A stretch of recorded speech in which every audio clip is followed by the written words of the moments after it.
여러분 안녕하십니까? 정부가 내일 일제 강제동원 피해 배상 문제에 대한 해법을 공식 발표합니다. 일본 기업이 아닌 한국 주도의 제3자 변제 방식입니다. 강제동원 피해자 개인의 청구권을 인정한 2018년 대법원 판결 이후 4년여 만인데요. 한일 관계의 가장 큰 현안이었던 과거사 문제를 매듭 지어놓고 한일 정상회담을 추진할 전망입니다. 첫 소식 이정은 기자입니다. 정부가 일본 피고 기업이 아닌 제3자가 강제동원 피해자들에게 배상금을 지급하는 방안을 발표하기로 했습니다. 행정안전부 산하 강제동원 피해자 지원 재단을 통하는 이른바 제3자 변제 방식입니다. 지급 대상은 대법원 확정 판결을 받은 피해자 15명, 배상금은 이자까지 모두 약 40억 원입니다. 일본 측이 1965년 한일 청구권 협정으로 배상이 끝났다는 입장을 고수한 결과입니다. 이미 재단에 60억 원을 기부한 포스코처럼 청구권 협정의 혜택을 받은 기업들의 자발적 기부를 독려할 것으로 보이는데 결국 우리 기업 돈으로 배상하는 셈이 됐습니다. 대신 한국정경련과 일본 게이단넨, 양국 경제단체가 한일 미래세대 교류를 위해 별도로 기금을 마련하기로 했습니다. 한일 관계가 이제 새로운 시대로 접어들기 위해서는 역시 미래 세대가 가장 중요할 것 같습니다. 양측 경제계라든지 다양한 어떤 그 분야에서 기여할 수 있는 방안 이런 것들을 결국 전범 기업의 배상을 이끌어내지 못한 방식으로 피해자들의 강한 반발이 예상됩니다. 하지만 4년 넘게 이어진 배상 문제를 일단락하기로 한 정부는 이미 한일 정상 간 셔틀 외교 복원에 시동을 걸고 있습니다. 김성한 실장이 현안 문제가 잘 매듭지어지면 이란 단서를 달았지만 외교가에선 당장 3월 말 한일 정상회담 가능성이 점쳐지고 있습니다. 양측 간에 좀 포괄적인 관계 증진과 더 나아가서 한미일 관계로의 어떤 발전 등을 위해서 다양한 또 구체적인 그런 어떤 이슈들이 부상을 할 것 같습니다. 윤석열 대통령은 줄곧 과거보다 미래를 언급하며 한일 관계 개선 의지를 강조해 왔습니다. 이번 발표로 한일 정부 간 관계 개선엔 한 발을 내딛게 됐지만 국내적으론 과거사 문제를 희생시켰다는 비판에 진통을 겪을 것으로 보입니다. MBC 뉴스 이정은입니다. 우리 정부가 내일 강제동원 배상 문제 해법을 먼저 발표하면 일본 정부도 곧바로 대응 조치를 내놓을 텐데요. 도쿄 연결해서 자세한 소식 알아보겠습니다. 자, 현영준 특파원, 일본 측에서도 어떤 형식으로든 이 사과 표명을 할 걸로 알려져 있는데 현지에서는 어떤 전망이 나오고 있습니까? 네, 사과는 할 것 같은데 좀 애매합니다. 일본 언론 보도에 따르면 우리 정부의 발표 직후 기시다 총리가 기자회견을 할 예정입니다. 기시다 총리는 과거 오부치 전 총리가 이 발표한 식민 지배에 대한 반성과 사과를 계승한다는 입장을 밝힐 것으로 전해졌습니다. 이건 2018년 우리 대법원의 강제동원 판결에 대한 직접적인 사과는 아닙니다. 일본은 1965년 한일 청구권 협정으로 강제동원 배상 문제는 이미 해결됐다는 입장인데요. 이 때문에 새로운 사과 표명은 있을 수 없다는 겁니다. 그러나 25년 전 사과를 계승한다는 건 기존 일본 입장과 배치되지 않는다고 판단해 수용한 것으로 보입니다. 미쓰비시 중공업 등 가해 기업이 배상기금 마련에 직접 참여할지 여부도 알 수 없는 상황입니다. 현재로선 전경련과 일본 게이단넨이 공동으로 기금을 마련하고 여기에 일본 여러 기업들이 참여하는 방안이 유력합니다. 네, 현재 시점의 사과는 적절치 않고 25년 전 사과를 계승하겠다 이런 입장이라는 거군요. 자, 우리 대법원의 배상 판결 이후에 일본이 취한 보복 조치가 있습니다. 이 반도체 핵심 소재 수출 규제 조치인데 이 문제 해결은 이제 수순이겠군요. 네, 그동안 우리나라에 취해왔던 반도체 소재의 수출 규제를 해제하는 방안이 뒤따를 것으로 보입니다. 우리 대법원의 강제동원 배상 판결 이후 일본은 일방적으로 반도체 주요 소재의 수출을 제한해 왔는데요. 이제 이걸 풀어주겠다는 겁니다.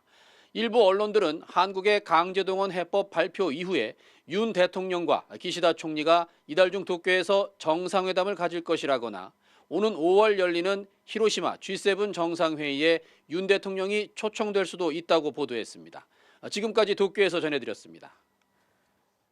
일제 강제동원 피해 배상 문제를 두고 그동안 우리와 일본의 입장차가 컸는데 앞서 보신 것처럼 우리 정부가 먼저 해법을 내놓게 됐습니다. 발표 시기도 전격적입니다. 그 배경을 윤성철 기자와 좀 더 알아보겠습니다. 자, 윤 기자, 정부의 결정이 상당히 빠르게 이루어졌어요. 네. 어떤 이유라고 봐야 합니까? 네, 그간 우리 정부가 요구했던 핵심은 피고 기업의 배상과 사과였습니다. 네. 일본이 성의 있게 호응하라는 것이었는데 사실 별다른 진전이 없었습니다. 한미일 공조를 중시해온 정부 입장에서는 강제동원 합의를 더는 미룰 수 없다고 결론 낸 것으로 보입니다. 네. 김성환 국가안보실장은 복잡한 고르디우스의 매듭을 두 정상이 풀어야 한다 이렇게 말했었는데요. 네. 이렇게 단번에 결단하는 것 말고는 방법이 없다는 판단을 내린 것으로 해석됩니다. 여기에 중국 견제에 나선 미국이 한일 간의 화해를 적극 지지하고 있다는 점도 영향을 미쳤을 가능성이 큽니다. 네, 그런데 이 강제동원 피해 당사자들은 그동안 일본 기업의 이 배상 참여 그리고 공식 사과를 요구해 왔거든요. 그런데 지금 이 두 가지가 다 빠져 있습니다. 이런 상황에서 이 피해 유족들이 정부가 내놓은 이 해법에 동의를 할까요? 일단 외교부는 내일 발표 이후에 피해 유족들을 일일이 만날 텐데요. 네. 판결금을 받을지 말지 그러니까 확인 절차를 거치는 겁니다. 네. 오늘 피해 유족 측 임재성 변호사와 직접 통화를 했는데요. 일단 유족들은 이런 방식의 해법에 최종 동의한 적이 없다고 못 박았습니다. 그렇군요. 피고 기업이 배상금을 내는 것도 아니고 사과 역시 과거 담화를 재확인하는 수준이라면 받아들일 수 없다는 건데요. 네. 피해자 지원단체 측은 내일 정부 발표 이후에 공식 입장을 내놓기로 했습니다. 네, 정치권 반응도 나왔습니다. 이 여야의 온도차가 상당히 커 보이는데요.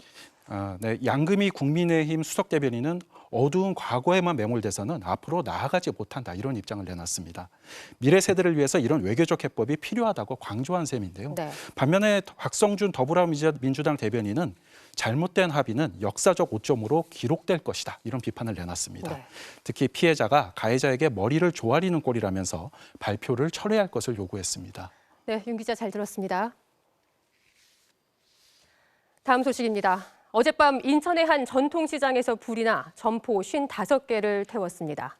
경찰에 체포된 방화 용의자는 술에 취해 불과 10여 분 사이에 5곳에 불을 지른 것으로 드러났습니다. 문다영 기자가 취재했습니다.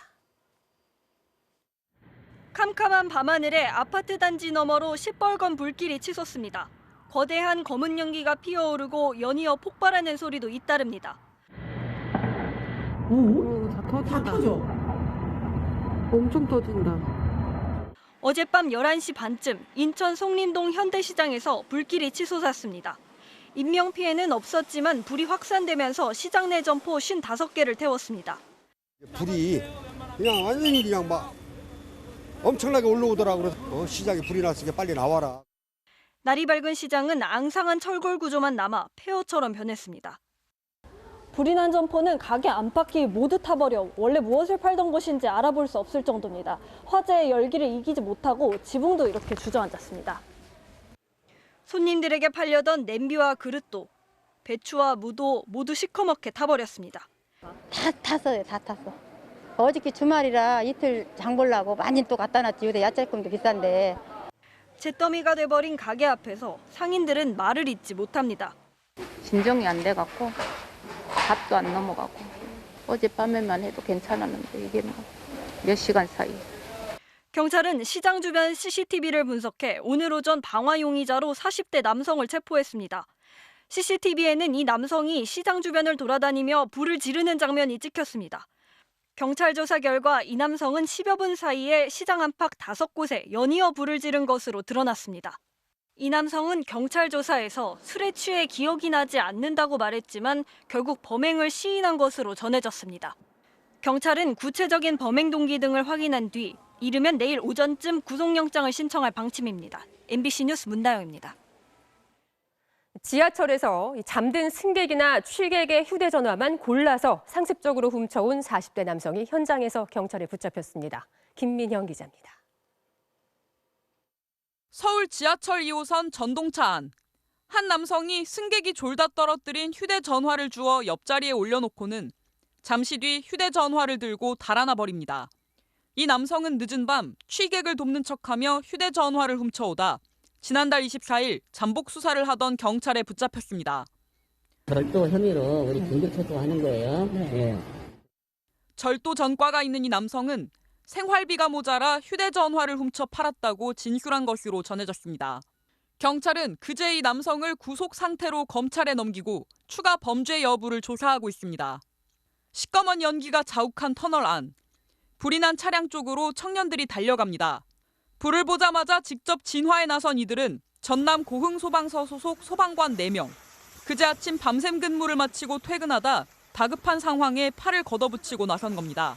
하부 쪽이랑 엔진룸 쪽에 이제 불길이 보여서 다급하게 이제 바로 전면에 주차를 하고 이들의 신속한 조치로 불은 30분 만에 꺼졌고 다친 사람도 없었습니다.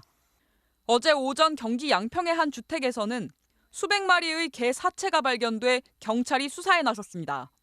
이 집과 마당에서 최대 400마리의 개 사체가 백골 상태로 발견됐는데 경찰은 집주인인 60대 남성을 동물보호법 위반 혐의로 입건했습니다. 시민 제보로 현장을 발견한 동물보호단체는 이 남성이 번식 능력을 잃은 나이든 개들을 데려와 굶겨 죽인 것으로 파악했다고 밝혔습니다. 경찰은 돈을 받고 개를 맡았다는 남성의 진술을 토대로 학대 여부 등 자세한 경위를 조사하고 있습니다. 오늘 새벽 1시 반쯤엔 서울 강서구 공항동을 달리던 승용차 한 대가 김포공항 담벼락을 들이받았습니다. 이 사고로 차량이 전소되면서 운전자로 추정되는 30대 남성이 숨졌습니다. 경찰은 사망자의 신원과 사고 경위를 조사하고 있습니다. MBC 뉴스 김민영입니다. 내일은 개구리가 겨울잠에서 깬다는 경칩입니다. 날씨가 부쩍 따뜻해졌죠. 그야말로 봄이 성큼 다가왔는데요. 전국 곳곳에서 봄의 기운을 먼저 느끼려는 사람들이 많았습니다. 하늘에서 내려다본 상춘객들의 모습을 김지인 기자가 전해드립니다. 섬진강이 감싸고 도는 산자락에 흰색과 붉은색의 꽃들이 피어났습니다. 봄이 오는 걸 제일 먼저 알린다는 백매화와 홍매화가 꽃망울을 터뜨린 겁니다. 매화가 만개하려면 좀 더 기다려야 하지만 마음 급한 상춘객들이 몰리면서 주차장은 차량들로 가득 찼습니다. 매화나무 산책로를 거니는 관광객들은 2,500여 개의 장독대에서 흘러나오는 매실향과 함께 성큼 다가온 봄을 만끽합니다. 햇볕이 닿지 않는 북쪽에는 여전히 눈이 쌓여 있는 지리산 정상. 따뜻해진 날씨에 힘입어 정상에 오른 등산객들은 정상석을 배경으로 인증사진을 남깁니다. 앙증맞은 노란색 빛깔을 뽐내는 산수유나무도 상춘객들에겐 훌륭한 추억이 됐고 이제 막 새싹이 피어난 청보리밭에서는 한 쌍의 연인이 느긋한 한때를 즐깁니다. 포근해진 날씨와 함께 봄을 즐기려는 상춘객들이 많았지만 나쁨 수준의 미세먼지는 바깥 나들이를 주저하게 만들었습니다. 실내로 발길을 돌린 사람들로 대형 쇼핑몰에는 일찌감치 만차 표지판이 세워졌습니다. 봄옷을 장만하러 나왔습니다. 미세먼지 때문에 밖에 날씨가 좋긴 한데 조금 아쉽지만 안으로라도 좀 나와봤어요. 쇼핑몰의 옷가게에 걸린 화사한 원피스는 따뜻해진 날씨만큼이나 봄의 설렘을 느끼게 합니다. 그동안 코로나 때문에 어디도 잘 가기도 힘들고 날씨가 따뜻해지니까 나오니까 좋네요. 기분도 좋고. 내일도 낮 최고 기온이 20도 가까이 오르는 등 포근한 날씨가 이어지겠지만 수도권과 강원 영서, 충북, 경북 지역에는 미세먼지가 나쁨 수준을 보이겠습니다. MBC 뉴스 김지인입니다. 오늘도 전국에 건조특보가 발효된 가운데 크고 작은 산불이 잇따랐습니다. 산림청은 산불 위기 경보 단계를 주의에서 경계 단계로 끌어올리고 다음 달까지 산불 특별 대비에 나서기로 했습니다. 이동경 기자가 보도합니다. 치솟는 잿빛 연기가 하늘을 가득 메웠습니다. 오늘 오후 1시쯤 경기 부천시 대장동의 한 화훼농가 비닐하우스에서 불이 났습니다. 불은 순식간에 주변 비닐하우스로 옮겨붙었습니다. 좀 심각해 보였어요. 옆으로 막 다 번지는 거 아닌가 할 정도로 연기 나는 그쪽을 바라봤을 때는 그 뒤에는 아무것도 안 보일 정도로 연기가 많이 나고 있었죠. 소방당국은 관할 소방서 인력과 장비를 총동원하는 대응 1단계를 발령해 40분 만에 불길을 잡았습니다. 다행히 인명피해는 없었지만 비닐하우스 5개 동이 모두 탔습니다. 경찰과 소방당국은 비닐하우스 안에서 큰 불꽃이 일었다는 목격자의 진술을 토대로 정확한 사고 원인을 조사하고 있습니다. 마른 날씨 속 산불도 잇따랐습니다. 오늘 낮 12시쯤 경북 경산시 남천면의 한 야산에서 불이 났습니다. 이 불로 다친 사람은 없었지만 바람을 타고 불길이 산 정상까지 번지면서 산림 3만 제곱미터가량이 불에 탔습니다. 산림과 소방당국은 진화헬기 7대와 인력 142명을 투입해 3시간 만에 큰 불길을 잡았습니다. 산림청은 쓰레기를 태우는 과정에서 불이 난 것으로 추정하고 있습니다. 비슷한 시각 경남 창녕군 대한면의 한 야산에서도 불이 나 산림과 소방당국이 산불 진화대원 88명을 투입해 50분 만에 불을 껐습니다. 이 밖에도 광주 광산구와 전남 완도, 충남 공주의 야산에서도 산불이 나는 등 주말 사이 전국에서만 16건의 산불로 이미 5만 5천 제곱미터가 불에 탔습니다. 현재 서울과 수도권을 비롯한 전국 대부분 지역에는 건조특보가 내려져 있습니다. 산림청은 산불재난 국가위기경보 단계를 주2에서 경계로 격상하고 내일부터 다음 달 말까지를 산불 특별대책 기간으로 설정해 산불 대비에 총력을 기울이기로 했습니다. MBC 뉴스 이동경입니다. 중국에서 우리의 국회격인 전국인민대표대회 전인대가 오늘부터 시작됐습니다. 올 한 해 중국의 주요 정책 방향이 바로 여기에서 결정되는데요. 베이징 연결해서 자세한 내용 알아보겠습니다.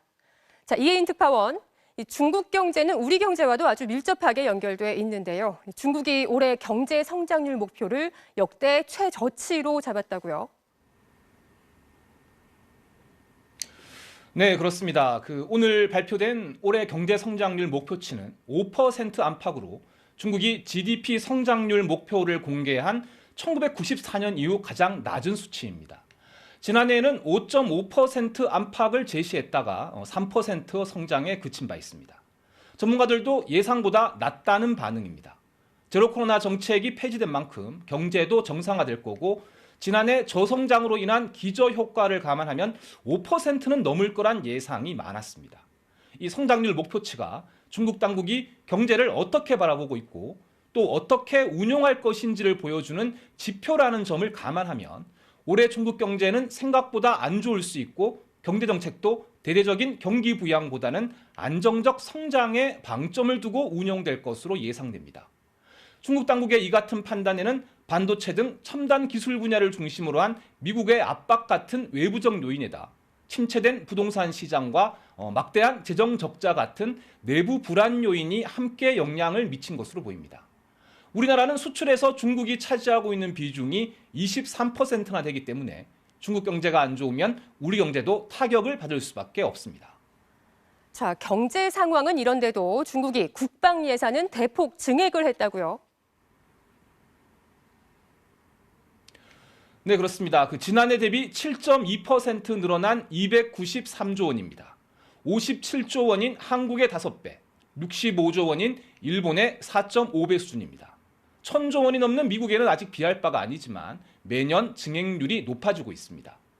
군사력 증강은 대만 통일을 위한 것이란 관측이 있는데요. 리커창 총리는 오늘 전인대 업무 보고에서 대만 통일의 필요성을 거듭 강조하기도 했습니다. 중국에서는 어제 개막한 정치협상회의와 오늘 개막한 전인대를 합쳐서 양회라고 부르는데 여기에서 주요 국가 정책이 결정됩니다. 이번 양회에서는 시진핑 주석의 최측근인 리창 정치국 상무위원이 총리로 취임하는 등 시진핑 1인 지배 체제를 확고히 하는 다양한 인사안과 정책들이 처리될 예정입니다. 지금까지 베이징에서 전해드렸습니다. 나무은행이라고 들어보셨습니까? 각종 개발 사업으로 뽑히거나 베어지는 나무들을 모았다가 새로 조성되는 도시숲이나 가로수에 쓰는 건데요. 사라질 뻔했던 나무에 새 생명을 주고 또 예산 절감 효과도 볼 수 있어서 기증이 잇따르고 있다고 합니다. 김진선 기자가 취재했습니다. 탐진 강변을 따라 조성된 전남 장흥의 향기숲 공원. 팽나무와 느티나무 등 100여 그루가 심어져 있는데 모두 주민들로부터 기증받은 나무들입니다. 나무은행에 모여있다 공원 조성에 쓰였습니다. 이처럼 기증된 수목이 곳곳에 활용되면서 한 부부는 15년 기른 이팝나무 700그루를 지자체에 기증하기도 했습니다.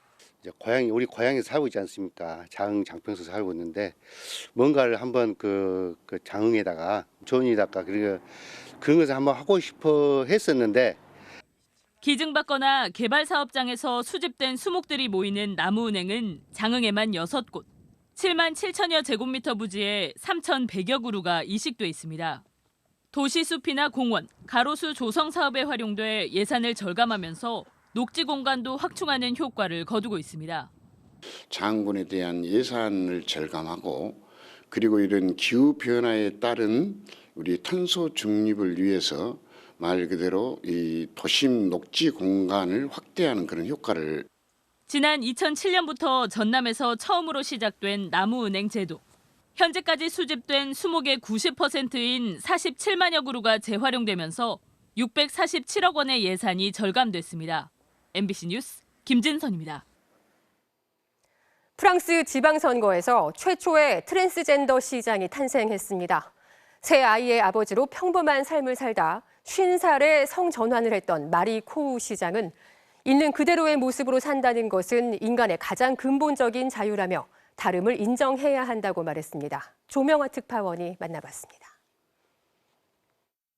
프랑스 북부 오드프랑스주의 틸로아레 막시엔. 주민 640명이 살고 있는 작은 마을입니다.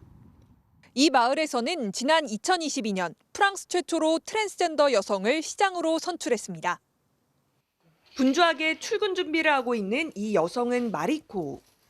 Bonjour, je m'appelle Mariko. Je suis la première mère élue transgenre de France. 세 아이의 아버지이자 컴퓨터 엔지니어였던 그녀는 50살이 돼서 여성으로 성전환을 하기로 결정했습니다.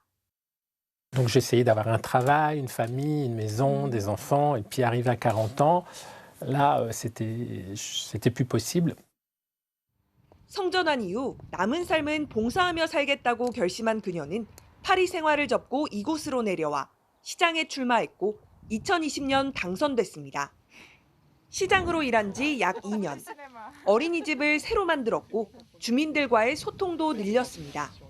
Régulièrement des petits bulletins qui sont déposés dans les boîtes aux lettres pour nous tenir compte un petit peu de la situation dans le village. Donc ça se passe bien, on est ravis en tant qu'habitants.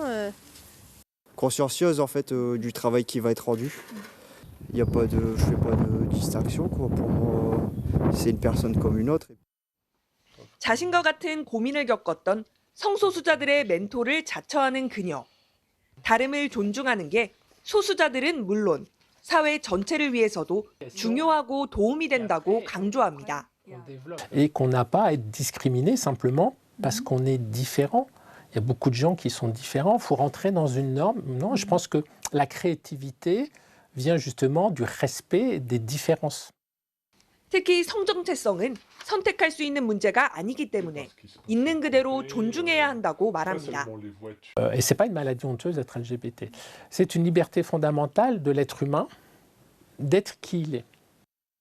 유럽 각국은 다양한 성 정체성을 가진 이들을 위해 제도를 바꿔 스페인은 16세 이상이 되면 의사 진단 없이도 성별을 바꿀 수 있게 한 법안을 통과시켰습니다. 프랑스는 성소수자들의 수술비를 지원하고 인공수정도 가능하게 했고 스위스 취리히는 화장실의 3분의 1을 성 구분이 없게 바꿨습니다. 파리에서 MBC 뉴스 조명합니다. 반도체 경기 불황이 지속되면서 지난 1월 반도체 재고율이 26년 만에 가장 높은 수준을 나타냈습니다. 통계청이 밝힌 지난 1월 반도체 재고율은 265.7%로 1997년 3월 이후 25년 10개월 만에 가장 높았습니다. 재고율이 올라간다는 건 앞으로 반도체 경기가 더 악화될 수 있다는 뜻인데요. 추경호 기획재정부 장관은 최근 반도체 경기의 반등 없이는 당분간 수출 회복에 어려움이 큰 상황이라고 진단했습니다. 잠시 후 뉴스데스크에 이어 방송되는 탐사기획 스트레이트는 국가 통일 정책을 자문하는 대통령 직속기구 민주평화통일자문회의의 요직에도 검찰 고위직 출신이 기용된 후폭풍을 집중 취재했습니다. 민주평통의 정치적 편향성 논란과 전 정권 출신들의 사퇴를 압박하는 이른바 찍어내기 인사의 실체도 파헤쳤습니다.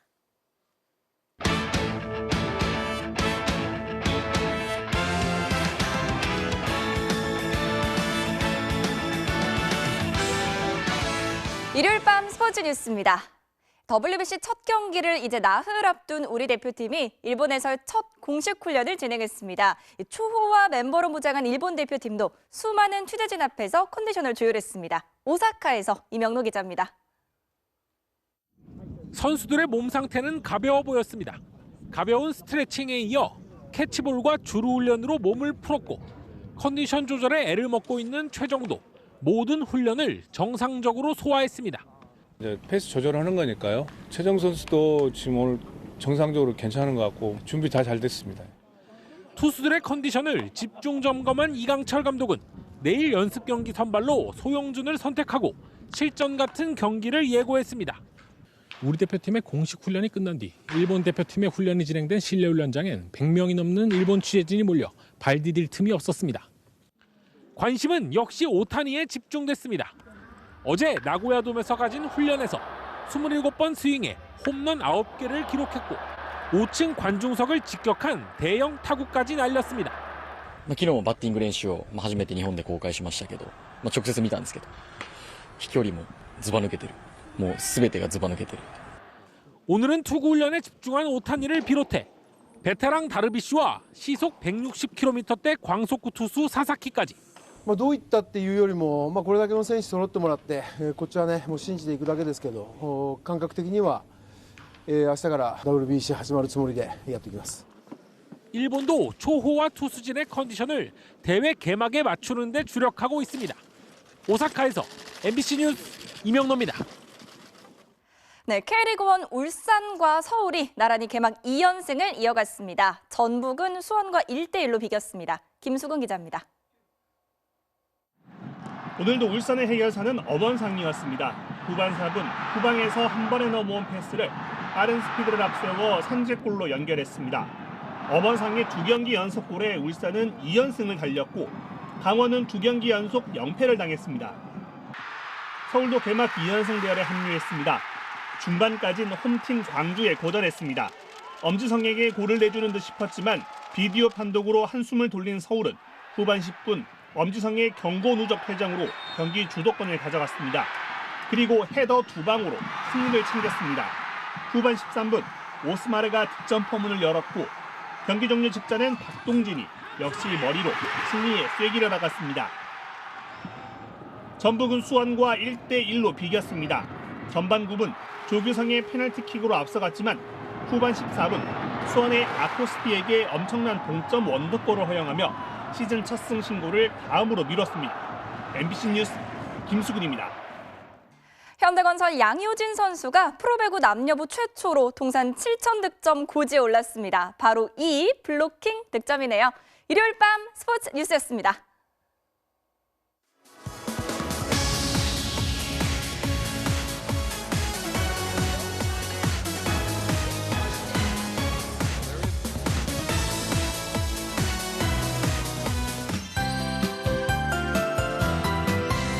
오늘 대부분 지방에서 올 들어 가장 따뜻한 하루였습니다. 봄볕에 남서풍도 밀려와서요.